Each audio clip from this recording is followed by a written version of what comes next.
तो previous class में हम लोग पढ़े थे ऊर्जा के बारे में। ये हमारा क्या था, चैप्टर 14 था। चैप्टर नंबर 14 था क्लास 10 का कि ऊर्जा किसे कहते हैं, ऊर्जा का स्रोत क्या है। ठीक है, आज उसी चैप्टर में हम लोग देखेंगे क्या, एक टॉपिक हमारा है क्या कि जैव मात्रा क्या होता है, या उसी को हम लोग अगर बोलते हैं तो बायोमास किसे कहते हैं। आपके एग्जाम में पूछता है, ये चैप्टर हमारे एग्जामिनेशन पॉइंट ऑफ व्यू से बड़ा ही इंपॉर्टेंट है कि बायोमास किसे कहते हैं या जैव मात्रा किसे कहते हैं। जनरली आपका क्वेश्चन ये लिख के आएगा कि बायोमास कहते हैं किसे।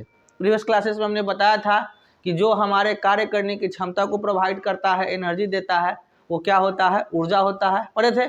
आज हम लोग पढ़ेंगे क्या कहते हैं, बायोमास किसे कहते हैं।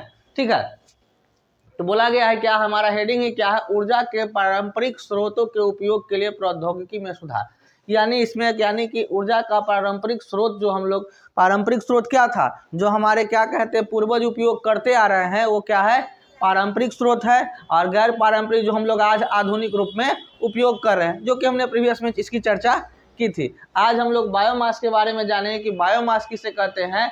तो बोला गया है कृषि एवं जंतु अपशिष्ट जिन्हें ईंधन के रूप में उपयोग किया जाता है, उसे क्या कहते हैं, क्या कहते हैं, बायोमास कहते हैं। कृषि से अपशिष्ट, जैसे कि अगर आप लोग कभी क्या कहते हैं, खेत में राई बुनाए देखे होंगे, तो राई को हम लोग झाड़ लिए, फिर जब पक गया तो राई को काट के लाया किसान है, उसको क्या कहते हैं, पीट लिया, झाड़ लिया, तो उसका जो लकड़ी बचता है, उसका जो डांठ बचता है, उसका क्या करता है, बिक देता है लोग। उसको जला के क्या होता है, गांव में लोग रोटी खाना वगैरह पकाता है। उसी प्रकार से पेड़ रोपता है, जब तक वो हरा भरा है तो फल फूल दे रहा है। तो अगर फल फूल नहीं भी दे रहा तो कुछ ना कुछ ऑक्सीजन तो दे ही रहा होगा। लेकिन जब वह पेड़ सूख जाता है तो लकड़ी का उपयोग हम लोग क्या करते हैं, जलाने में करते हैं, खाना वगैरह में उपयोग करते हैं ना। उसी प्रकार से अगर आप लोग गाय भैंस बांधते हैं, गाय भैंस क्या होता है, खाता है और वो अपना लैट्रिन करता है। लैट्रिन को हम लोग क्या कहते हैं, जमा करके उसको ठोक देते हैं, गोईठा जिसको कहते हैं, ठोक देते हैं, और ठोक के फिर उसको सुखा के उससे खाना बनाते हैं, या गोबर को जमा करके उसका गोबर गैस भी बनाते हैं। तो वो सारी वस्तुएं जो क्या कहते हैं, जो अपशिष्ट पदार्थों से मिलकर बनता है, या अपशिष्ट पदार्थ से तैयार होता है, या अपशिष्ट पदार्थ होता है, तो वो सारी चीजें क्या कहलाती है, बायोमास कहलाती है। जैसे कि हमारा लकड़ी, गोबर, सूखा तना, पत्ते आदि। सूखा तना मतलब कि पेड़ हरा भरा है लेकिन उसकी टहनी सूख जाती है। जैसे कि छठ पूजा आता है, देखना आम का लकड़ी के लिए जाते हैं तो हम लोग हरा पेड़ पत्ता डाल को काट देते हैं, जो सूखा सूखा लकड़ी उसको तोड़ तोड़ के लेके जाते हैं और उसको ये करते हैं। अगर हरा को तोड़ेंगे तो लोग बोलेगा कि हरा वाला मत तोड़िए, है ना।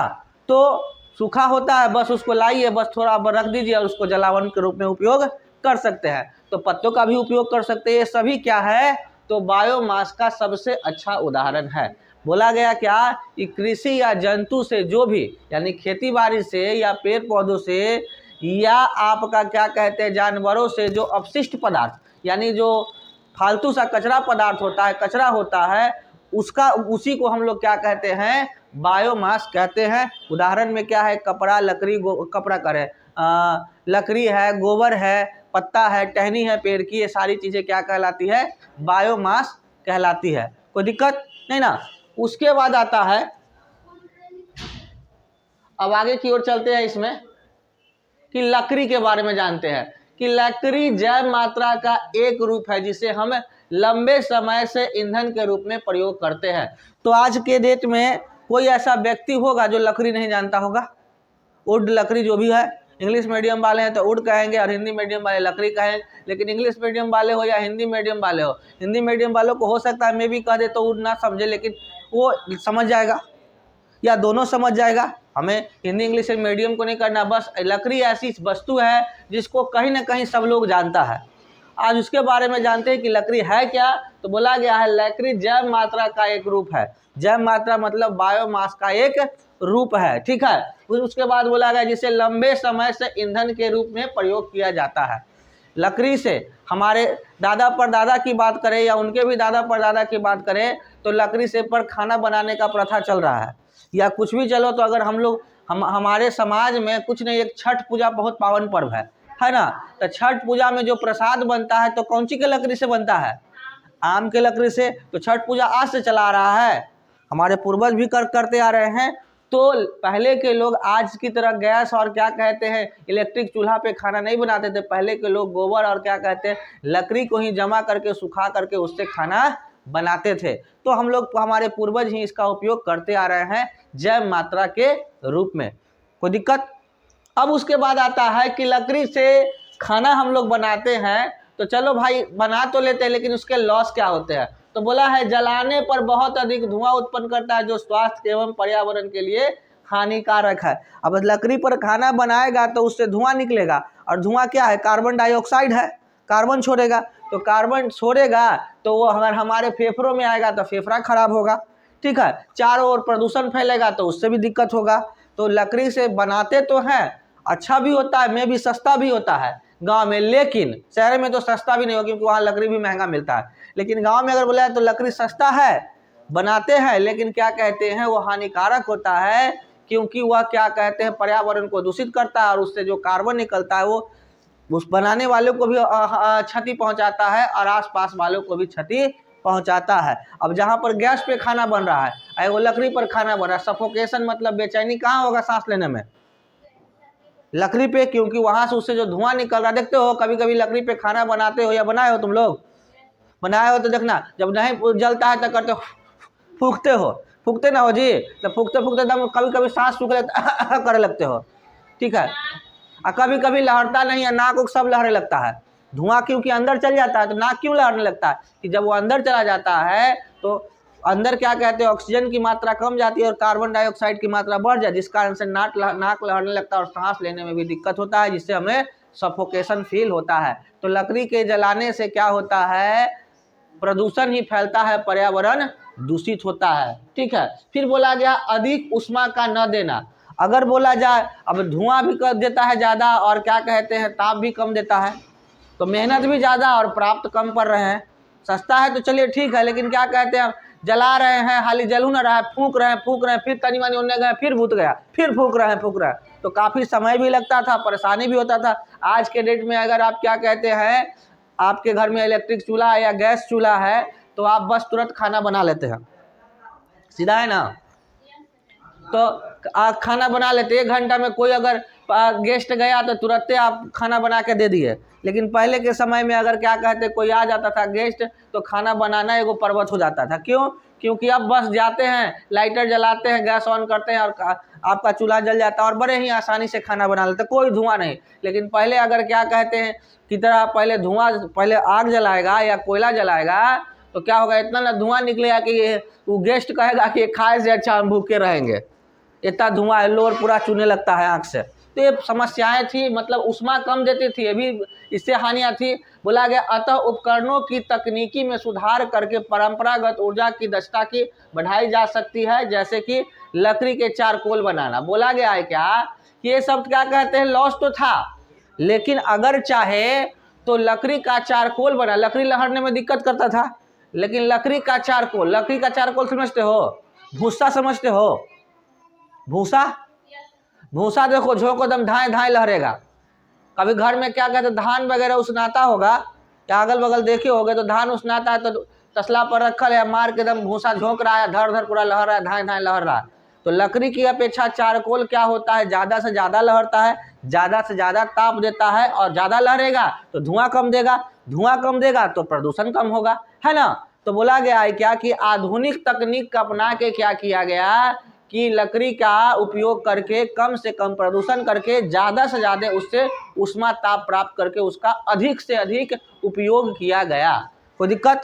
अब आता है कि चारकोल के बारे में तो हमने समझा दिया। अब चारकोल होता क्या है तो अब जानते हैं, आपके एग्जाम में पूछता है कि चारकोल किसे कहते हैं, ठीक है, चारकोल किसे कहते हैं। तो बोला गया है कि चारकोल क्या होता है, तो चारकोल वायु की सीमित आपूर्ति में जलाने से उसमें उपस्थित जल तथा वाष्पशील पदार्थ का बाहर निकल जाता है और अवशेष के रूप में चारकोल प्राप्त होता है, ठीक है। बोला गया है कि अगर वायु की निश्चित मात्रा में जलाएंगे, यानी लकड़ी को अगर हम लोग जला देंगे, ठीक है, निश्चित अगर जला लेंगे, अब सिंपल है जलेगा तो सिंपल है ऑक्सीजन की मात्रा में। अगर कोई वस्तु जलता है अगर वहाँ पर ऑक्सीजन नहीं होगा तो वो कभी भी नहीं जलेगा। कभी तुम लोग देखे होगे, सुने हो, कोई व्यक्ति जलने लगता है, आग लग जाता है किसी को, या सिलेंडर वगैरह में आग लगता है, तो कहता है कि कम्बल से उसको झाँक दो। क्यों झाँकता है? झाँकने से बुझ क्यों जाता है? हाँ, जब उसको झाँकता है ना तो उसके अंदर क्या, क्योंकि कम्बल बहुत गाढ़ा होता है तो उसके अंदर ऑक्सीजन नहीं जा पाता, और ऑक्सीजन की अनुपस्थिति में कोई भी आग जो होगा बुझ जाएगा। ठीक है, तो वहाँ यही बोला गया है क्या कि जब हम ऑक्सीजन की उपस्थिति में लकड़ी को जलाते हैं तो जलाने के बाद जो प्राप्त होता है, समझ लो कि राख जो प्राप्त होता है, उसे क्या कहते हैं? चारकोल। यानी लकड़ी के जलाने के बाद जो कड़िया पदार्थ बचता है उसे क्या कहते हैं? चारकोल कहते हैं। चारकोल लकड़ी से बेहतर ईंधन क्यों है? बोला गया है कि आखिर अब हम लोग लकड़ी भी यूज करते हैं, लकड़ी का ही बना हुआ क्या है? चारकोल है, लेकिन लकड़ी से अच्छा चारकोल क्यों है? तो क्यों? कभी आप लोग कोयला पे खाना बनाए हैं या बनाते देखे हैं? तो कोयला पहला बार जलाओगे कच्चा कोयला तो ज़्यादा धुआं देगा। एक बार ये खाना बना लिए, वो जल उठा और जलने के बाद जल जाता है तो हाली बुतवे नहीं करता है। लेकिन अगर वो जल लिया, जलने के बाद जो बचता है राख उसका, उसको फिर से क्या कहते हैं? लीप के उसको फिर से सुखा दिया जाता है, और सुखा के वो वाला जलाता है तो ज़्यादा जलता है और कम धुआं देता है। तो उसी प्रकार से लकड़ी से जो चारकोल बनता है वह लकड़ी की अपेक्षा ज़्यादा जलता है, धुआं भी कम देता है और प्रदूषण भी कम करता है। इसीलिए लकड़ी से चारकोल क्या होता है? बढ़िया होता है। यहाँ लिखा हुआ भी है कि चारकोल लकड़ी से बेहतर ईंधन है, क्योंकि पहला, बिना ज्वाला से के जलता है, अपेक्षाकृत कम धुआं निकलता है, बिना ज्वाला के जलता है। मतलब ये बात समझ में आ रहा है? बिना ज्वाला के जलता है, यानी लकड़ी से जब हम लोग जलाते हैं तो लकड़ी पूरा लौ निकलता है उससे। लेकिन क्या कहते हैं, अगर वहाँ पे माचिस है, देखो तो टेबल पे माचिस है, तो आपको ज्वाला और क्या कहते हैं लकड़ी में हम अंतर दिखाएंगे कि लकड़ी जलने पे क्या होता है और ज्वाला जलने पर क्या होता है। दोनों में हम लोग अंतर समझेंगे, है ना तीली उसमें। तो चलिए हम लोग इसको समझते हैं कि जैसे कि हमारे पास क्या है, ये लकड़ी है, माचिस का तीली है, लेकिन है क्या, ये लकड़ी है ना। अब इसको हम जला देंगे। इसको जब जला दिए तो ये जो निकल रहा है, ये क्या निकल रहा है? गंध निकल रहा है। लौ, ये जो निकल रहा है इसको क्या कहते हैं? लौ है, जिसको इसी को बोलेंगे ज्वाला। अब निकलने के बाद भी ये लाल लाल दिखाई दे रहा है, तो इसी को क्या कहेंगे? ये ज्वाला नहीं है, ये क्या, ये ताप दे रहा है लेकिन ये धुआं दे रहा है? नहीं दे रहा है। तो लकड़ी जलने के बाद जो हल्का लौ जो बच रहा है लाल लाल वाला, इसी को क्या कहते हैं? चारकोल कहते हैं। तो लकड़ी तो पूरा ज्वाला दे रहा है और ताप कम दे रहा है, लेकिन ये क्या कहते हैं? अगर इसको किसी पिंज में जलने वाला चीज पे फेंक दिया जाए तो देखेगा कि धीरे धीरे क्या होगा? आग लग जाएगा। ठीक है, गांव देहात में कभी कभी क्या करता है लोग, सिगरेट पी के बिक देता है, तो कहता है कि इससे बुझ रहा, लेकिन धीरे धीरे वही सुनता आग लग गया। तो धीरे धीरे तो बोला गया है कि लकड़ी की अपेक्षा क्या होता है? चारकोल जो होता है ज़्यादा बढ़िया इसलिए होता है क्योंकि वो ज्वाला भी कम देता है और ताप अधिक से अधिक देता है। ज्वाला का मतलब अभी हमने जलाया तो जो पूरा लाल लाल पीला पीला निकला ना, वो ज्वाला है। लेकिन क्या कहते हैं, वो जलने के बाद अंतिम में जो बचा वो क्या कहते हैं? सिर्फ और सिर्फ क्या होता है? धान। जैसे गांव में क्या होता होगा, बोरसी कभी जोड़े हो? बोरसी जोड़ते होगे तो पहले लहराते होगे तो पूरा धुआं देता है, पूरा आग लहरता है, और लहरने के बाद जब वो आग खत्म हो जाता है तो अंदर पूरा गुल जैसा बन जाता है, गोला जैसा बनता है। उसके बाद आराम से बैठ के 2 घंटा तक तापते रहते हो, धुआं भी नहीं देता है और हम लोग आग का मजा भी लेते हैं ना। तो उसी प्रकार से वो जो कुन्नी डाल के जो हम लोग लकड़ी डाल के उसको जलाते हैं, तो जलाने के बाद जो लाल लाल बचा हुआ रह जाता है वही तो चारकोल है। कोई दिक्कत नहीं ना। अब आते हैं, बोला गया है कि धुआं भी कम निकलता है और ऊष्मा उत्पन्न करने की अधिक क्षमता। वही बोला गया है कि बिना लौ का होगा, ज़्यादा से ज़्यादा ताप देगा, धुआं कम देगा, यानी प्रदूषण कम करेगा। अतः कह सकते हैं कि लकड़ी से चारकोल क्या होता है? बढ़िया होता है। कोई दिक्कत? आगे की ओर चलते हैं, गोबर के बारे में। ये सारी चीज़ें हम लोग अपने आसपास देखे होंगे। जैव मात्रा जो भी हम लोग पढ़ रहे हैं, बायोमास, ये हम लोग आपस में आसपास में देखे होंगे। क्या होता है, यहाँ बताया गया है कि जैव मात्रा क्या होता है। गोबर के उपले तो जैव मात्रा का एक रूप होता है, परंतु ईंधन के रूप में प्रयोग करने में कई हानि होती है। बोला गया है क्या कि गोबर भी जो है वो क्या कहते हैं, एक जैव मात्रा है, यानी कि बायोमास है, लेकिन इसका उपयोग करने से कई प्रकार के लॉस है। लॉस क्या है हम लोग देखेंगे। सबसे पहला लोग बहुत अधिक धुआं देता है। लकड़ी पर गोबर पर गोईठा पर खाना बनाए हो, गोबर जो गोईठा समझते हो ना, कि गोबर को ठोक सुखा देते हैं तो बन जाता है गोईठा, और गोईठा से हम लोग खाना बनाते हैं, पूरा धुआं देता है। ठीक है, तो ये क्या होता है, इससे हानि क्या है कि अधिक धुआं देगा और पूरी तरह दहन न होने के कारण राख का बनना। अब सिंपल है, जो जितना ज़्यादा जलेगा, जैसे कि अभी हमने क्या किया, एक लकड़ी को जलाते तो लकड़ी को जलाते तो वो ज़्यादा राख छोड़ता है, लेकिन देखो इसको जलाते हैं, जैसे ही जलाते हैं तो ये कम से कम राख सब जल उल के क्या होगा, तब राखों हाथ में पता नहीं चलेगा। तो कम से कम क्या कहते हैं, क्या किया जाएगा, वो राख जितना कम राख छोड़ेगा वो उतना ही बढ़िया ईंधन होगा, बायोमास होगा। तो ये क्या हो, देखो जलते जलते इतना हो रहा है कि एकदम लकड़ी भी मोटा था लेकिन सूख के एकदम राख का इतना पतला हो गया कि बचवे नहीं करता है ना। तो क्या हो गया, एकदम खत्म, कुछ नहीं बच रहा है। तो वही चीज़ यहाँ पे बताया गया क्या कि जब हम लोग गोईठा पे खाना बनाते हैं, गोबर वाले क्या कहते हैं, ईंधन से जब बायोमास पे खाना बनाते हैं तो वह अधिक से अधिक धुआं देता है, जिसके कारण प्रदूषण होता है। और क्या होता है, पूरी तरह दहन न होने के कारण बहुत सारा राख जम जाता है, जिसके यहाँ क्या कहते हैं गोईठा पे खाना बनता है, देखना ऊपर ही ढेर राख रहता है। ठीक है, राख रहता है ना, और राख को क्या करते हो, बिक देते हो, तो खेत में बिका करो, क्योंकि वो राख बड़े फायदे की चीज़ होता है। राख खेत में डालोगे तो वो खाद का काम करेगा। तो राख को फालतू न देना, कि अगर घर में आसपास में खेत है तो खेत में डाल दो, वो खाद का काम करता है, वो काम का चीज़ होता है। ठीक है, उसके बाद बोला गया है क्या, परंतु तकनीकी सहायता से गोबर का उपयोग हम लोग गैस संयंत्र में होने पर एक सस्ता उत्तम ईंधन बन सकता है। बोला गया है कि पुराना वाला पारंपरिक विधि अगर अपनाते हैं, जैसे गोबर पर, तो इससे बहुत धुआं और प्रदूषण देता है, लेकिन गोबर से गोबर गैस बनता है। गोबर से क्या बनता है, गोबर गैस बनता है। जैसे कि हम लोग घर में जो गैस का उपयोग करके खाना बनाते हैं ना, वैसा वाला गैस हम गोबर से चाहें तो गोबर गैस बना सकते हैं। उसमें आके आता है, यंत्र आता है, और बहुत सारा नाद जैसा ढेर मानी गोबर डाल के उसमें पानी वगैरह डाल दो, तो उससे जो देखो, जैसे कैसे समझो कि गोबर जब गाय या भैंस क्या कहते हैं लैट्रिन करता है, तो गोबर को ऐसे नाक के पास ले जाते होगे तो एकदम महकता होगा, एकदम धां टाइप का महकता है। तो वही महक जब जम जाता है तो क्या कहते हैं, वही महक को स्टोर कर लिया जाएगा, और उस पर जब जलाता है ना तो आग की तरह क्या होता है, पूरा जलता है। तो ज़्यादा से ज़्यादा उसको उपयोग करते हैं, और गोबर का तो ऐसे लोग बिक ही देता है, तो उसको जमा करके बहुत सारे घरों में क्या कहते हैं, गांव वगैरह में क्या किया जाता है, गोबर से गोबर गैस बनाता है, और कम से कम खर्च में, क्योंकि आज मार्केट से जो गैस ला रहे हैं वो बहुत महंगा LPG, लेकिन गोबर गैस क्या है, सस्ता है, ज़्यादा से ज़्यादा उपयोग करते हैं और प्रदूषण भी नहीं देगा, कोई दिक्कत। यानी कि अभी जो हम लोग पढ़े, पारंपरिक तरीके से जो हम लोग गैस गोबर का उपयोग करते हैं, आधुनिक तकनीक लगा के हम लोग चाहें तो बहुत कुछ बदल सकते हैं। अब आते हैं बायोमास के बारे में फिर से, कि गोबर फसलों के कटने के पश्चात बचे अवशिष्ट, सब्जियों के अवशिष्ट तथा बहित मल जब ऑक्सीजन की अनुपस्थिति में अपघटित होता है तो बायोमास गैस का निर्माण होता है। अभी हम लोग क्या पढ़ रहे थे, बायोमास पढ़ रहे थे, लेकिन अब क्या पढ़ेंगे, बायोगैस। दोनों में थोड़ा अंतर होता है। उसको क्या, बायोमास क्या था कि लकड़ी, गोबर, जो भी हम लोग अपशिष्ट पदार्थ होता है उसका जो हम लोग उपयोग करते हैं वो सभी क्या है, बायोमास है। लेकिन वही चीज़ अगर क्या कहते हैं, लकड़ी है, गोबर है, पेड़ का पत्ता है, या जो भी अपशिष्ट पदार्थ है, इंसान का कचरा है, वो सभी को क्या कहते हैं, किसी क्या कहते हैं, गड्ढे के अंदर ढक दो।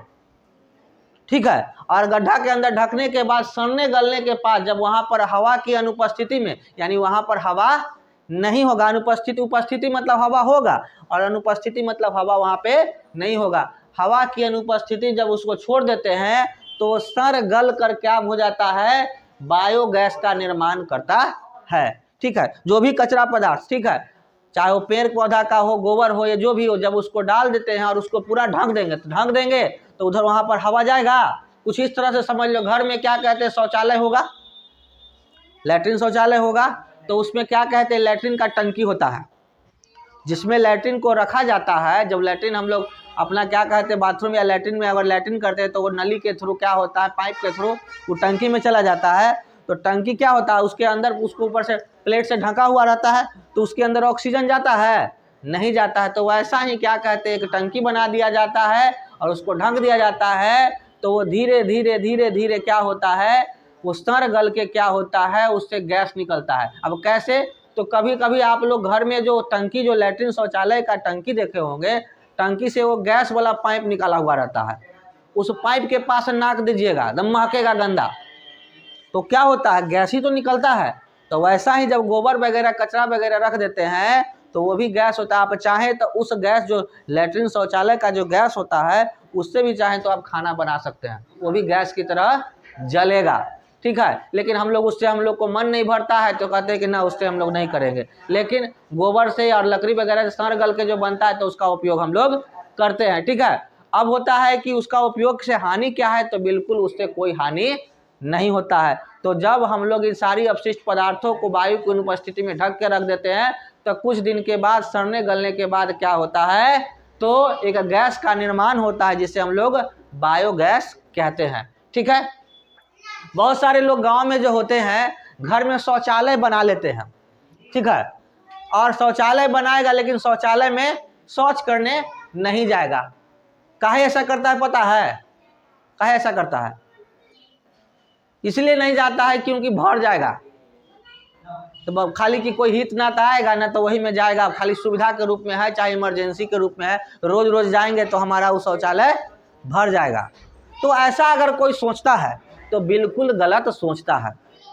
शौचालय के अंदर जब हम शौच करने जाते हैं तो लैट्रिन मल मूत्र उसके अंदर जाता है, तो वो क्या होता है, उसके अंदर एक कीड़ा उत्पन्न हो जाता है, वायु की अनुपस्थिति में उसके अंदर एक कीड़ा उत्पन्न हो जाता है, और वो कीड़ा वो सारे लैट्रिन को खा जाता है, सिर्फ और सिर्फ उसमें पानी रहता है। अगर पानी का निकलने का व्यवस्था हो तो टंकी कभी भी नहीं भरेगा, बशर्ते हम लोग जब टंकी को साफ करते हैं तो हार्पिक जैसी चीज़ों का या कोई और चीज़ का उपयोग करेंगे, हम लोग सरफ का उपयोग नहीं करेंगे। सरफ साबुन का उपयोग कीजिएगा ना, तब नहीं मरे, वो कीड़ा को ही मार देगा, तो कीड़ा को मार देगा तो लैट्रिन को खाने वाला कीड़ा मर जाएगा, तो लैट्रिन रह जाएगा।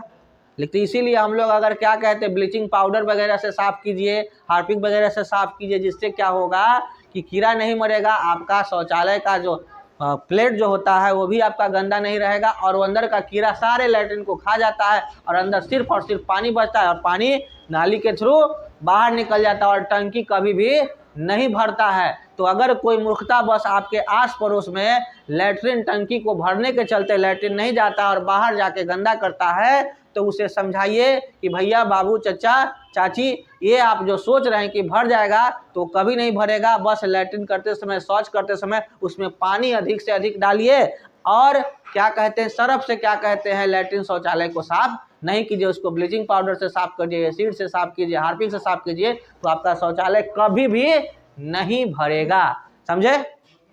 अब आगे की ओर चलते हैं। जब अपघटन होता है बायोगैस का निर्माण के समय, अपघटन होता है तो क्या क्या उसमें बनता है, तो अपघटन के फलस्वरूप उसमें क्या बनता है, मीथेन बनता है, कार्बन डाइऑक्साइड बनता है, हाइड्रोजन बनता है, तथा हाइड्रोजन सल्फाइड जैसी गैसें उत्पन्न होती है। जैव गैस को संपचित के ऊपर बनी टंकी में संचित किया जाता है, जिससे कि पाइप द्वारा उपयोग में लाया जाता है। जैसे कि जहाँ पे बड़ा टंकी बनाया गया और टंकी के ऊपर जब उससे गैस निकलता है, तो कैसे हम लोग एलपीजी गैस को एक सिलेंडर में पैक करके रखते हैं और उसका उपयोग करते हैं, तो वैसे ही वो जो गैस निकलता है उसको एक बड़ा सा टंकी बना दिया जाता है, उसमें स्टोर कर दिया गया, उससे पाइप लगा दिया। जैसे कि हम लोग एलपीजी वाला सिलेंडर में पाइप लगाते हैं और चूल्हा में लगा देते हैं, तो वैसे ही उसमें पाइप लगा के, और जो हम लोग घर में जो एलपीजी गैस के लिए चूल्हा उपयोग करते हैं, वही चूल्हा में लगा के जब सलाई बारेंगे ऑन करके, तो गैस जलेगा और उस पर हम लोग सस्ते से सस्ते दरों पर खाना बना सकते हैं। तो कभी भी हम लोग गोबर का उपयोग अगर इस तरह से करेंगे तो प्रदूषण भी नहीं होगा, और कम से कम खर्च में हम लोग क्या कर सकते हैं, गैस का उपयोग करके, घर पे ही गैस का निर्माण करके उसका खाना, मतलब कि ईंधन का पैसा बचा सकते हैं, गैस का पैसा बचा सकते हैं। कोई दिक्कत नहीं ना। आगे की ओर चलते हैं।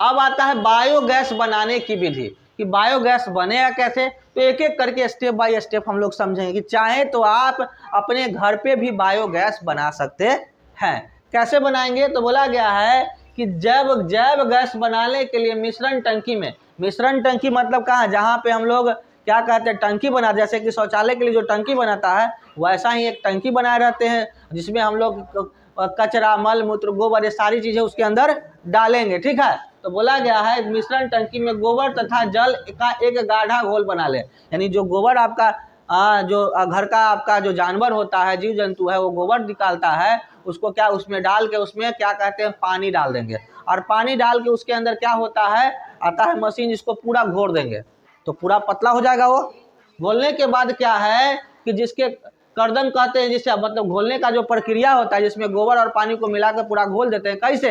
जैसे कि घर में अगर आप सत्तू खाते होंगे तो सत्तू में पानी मिला के उसको पतला कर देते हैं ना, है तो वैसा ही क्या कहते हैं गोबर को भी पानी मिला के पतला कर देंगे, जिसे हम लोग कर्दन कहते हैं।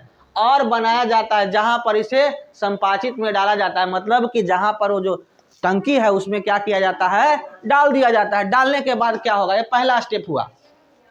दूसरा स्टेप क्या है कि संपाचित चारों ओर से बंद एक कक्ष होता है जिसे ऑक्सीजन नहीं होती। बोला गया क्या कि वो जो बॉक्स होगा, टंकी होगा, जिसमें हम लोग जो गोबर और पानी का मिश्रण डालते हैं उसको ढक देंगे, और इस तरह से ढक देंगे कि उसमें कोई भी ऑक्सीजन नहीं जाए। ऑक्सीजन जाएगा तो काम गड़बड़ा जाएगा जी, ऑक्सीजन उसमें बिल्कुल नहीं जाना चाहिए। कोई दिक्कत यहाँ तक? ये दूसरा स्टेप था। तीसरा स्टेप की ओर चलते हैं। तीसरा स्टेप क्या था कि अभी सूक्ष्मजीव जिन्हें जीवित रहने के लिए ऑक्सीजन की आवश्यकता नहीं होती है, गोबर की स्लरीकरण के जटिल यौगिक का अपघटन कर देते हैं। अब जैसे ही उसके अंदर क्या होता है, ऑक्सीजन नहीं जाता है, तो क्या होता है, उसमें सड़ना शुरू हो जाता है। वो जो गोबर है वो सड़ना शुरू हो जाता है, और उसमें जो कीड़ा निकलता है अपने आप, उसको अलग से हम लोग लाते नहीं हैं उससे अपने आप क्या होता है, कीड़ा निकलने लगता है। और वो जो कीड़ा निकलता है उससे, जैसे कि हम लोग को जीने के लिए ऑक्सीजन चाहिए, लेकिन उस कीड़ा को जीने के लिए ऑक्सीजन की आवश्यकता नहीं होती है, वो अपने आप उसमें क्या होता है, जनरेट हो जाता है, तैयार हो जाता है, उत्पाद हो जाता है, निर्माण हो जाता है। ठीक है, उसके बाद बोला गया है क्या, अब वो जब कर देगा तो करने के बाद अपघटन कर देते हैं। फिर अपघटन प्रक्रम होने पर इसके फलस्वरूप मीथेन, जब वो पूरी तरह से अपघटन हो जाएगा तो अपघटन के पश्चात उससे क्या होगा, क्या क्या निकलेगा गैस, तो carbon dioxide, methane, hydrogen sulphide जैसे गैस उत्पन्न होने में कुछ ही दिन लगते हैं। मतलब कि 1 ही 2 दिन 3 दिन में क्या होता है, निर्माण होगा। इस तरह से आप चाहें तो 2 या 3 गो टंकी बना लीजिए, तीनों में इस तरह से रख लीजिए, और रख के एगो का उपयोग कीजिए। एगो जैसे ही खत्म हो तो दूसरका में लगा दीजिए, और दूसरका में लगा के यूज कीजिए। फिर तीसरका में फिर से गोबर डाल दीजिए। जब तक दूसरका और तीसरका खत्म होगा, पहिलका फिर से उस तैयार हो जाएगा, फिर पहिलका का उपयोग किया। इस तरह से क्या कहते हैं, तीनों में काम चलते रहेगा, और आपके घर में कहीं गैस खत्म नहीं होगा। और अगर बड़ा टंकी रखिएगा तो चाहिएगा तो अगल बगल गोतिया नैया के भी, आस पड़ोस के भाई बंधु को भी हेल्प कर सकते हैं, बांट सकते हैं। अगर हेल्प नहीं कीजिएगा तो मार्केट में आता है 100 रुपये लीटर अगर गैस आ रहा है तो उससे 50 रुपये लेके पैसा भी कमा सकते हैं, है ना। तो पैसा कमाने का भी स्रोत है। और क्या किसको 100 रुपया में गैस मिल रहा है और उसको अगर हम लोग 50 रुपया में दे दें तो नहीं लेगा, तो कि दे दो भाई हमरा सस्ते में मिल रहा है। तो वही चीज़ बोला गया। इस तरह से चाहें तो आप अपने घर पे भी गोबर की मदद से क्या कर सकते हैं, तो गोबर गैस बना के उसका उपयोग कर सकते हैं, जिसे हम लोग गोबर गैस को बायोगैस भी कहते हैं। कोई दिक्कत यहाँ तक? अब आता है बायोगैस से लाभ क्या है। अब कैसे बनाना है, क्या होता है, हम लोग जान लिए, तो इसका लाभ क्या है, प्रॉफिट क्या है। कितना बजा टाइम?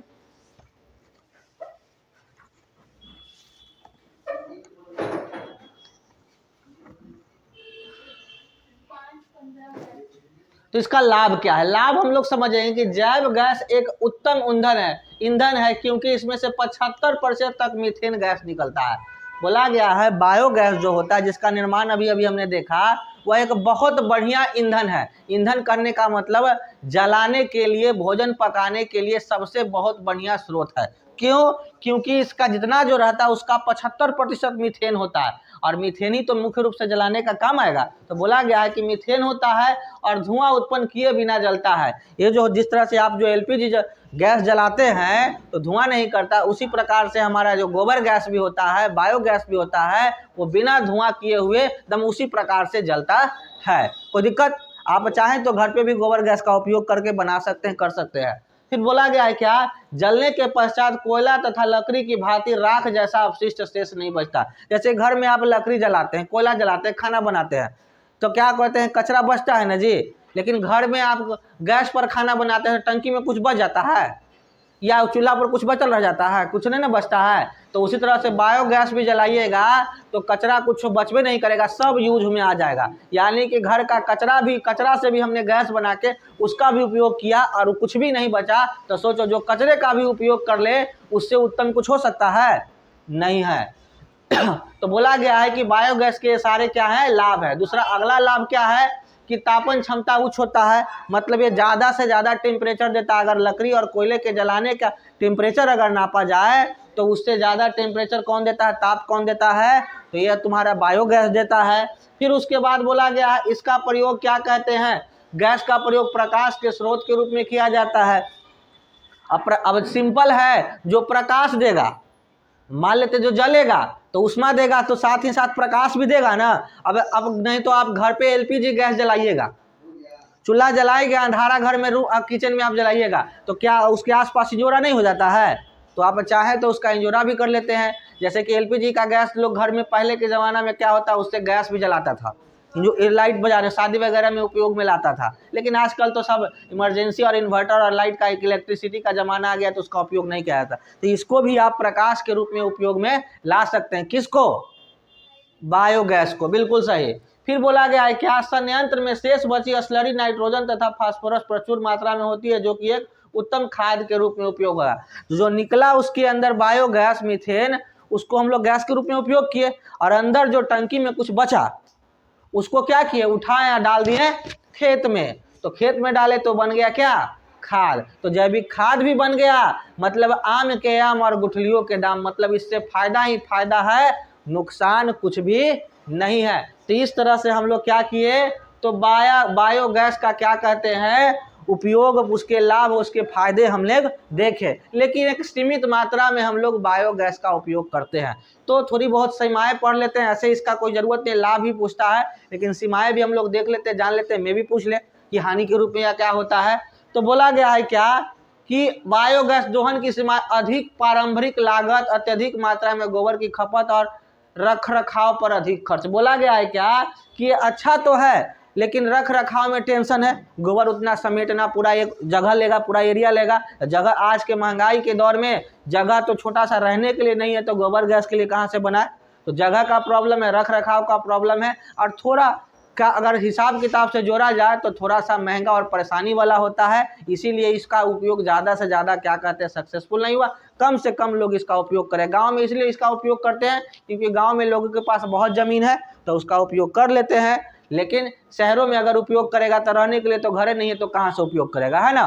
तो वही बोला गया है क्या कि इस तरह से ये क्या होता है, हानि के रूप में, या इसका कम उपयोग होने का एक कारण है। अगले क्लासेस में हम लोग पवन ऊर्जा के बारे में जानेंगे। तो आज जो पढ़ा है उसमें कोई दिक्कत नहीं ना, तो बाकी हम लोग नेक्स्ट क्लास में देख लेंगे।